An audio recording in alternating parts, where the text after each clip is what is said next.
Bacalah kutipan fabel berikut dengan judul Singa dan Seekor Tikus.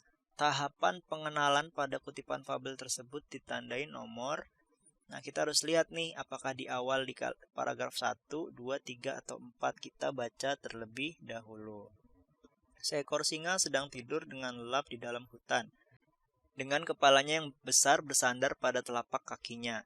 Seekor tikus kecil secara tidak sengaja berjalan di dekatnya, dan setelah tikus itu sadar bahwa dia berjalan di depan seekor singa yang tertidur, sang tikus menjadi ketakutan dan berlari dengan cepat.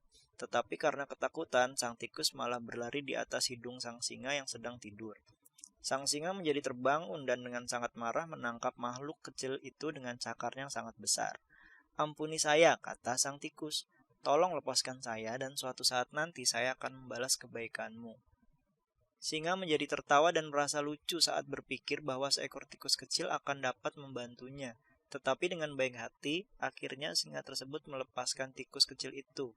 Suatu hari, ketika sang singa mengintai mangsanya di dalam hutan, sang singa tertangkap oleh jala yang ditebarkan oleh pemburu. Karena tidak dapat membebaskan dirinya sendiri, sang singa mengaum dengan marah ke seluruh hutan.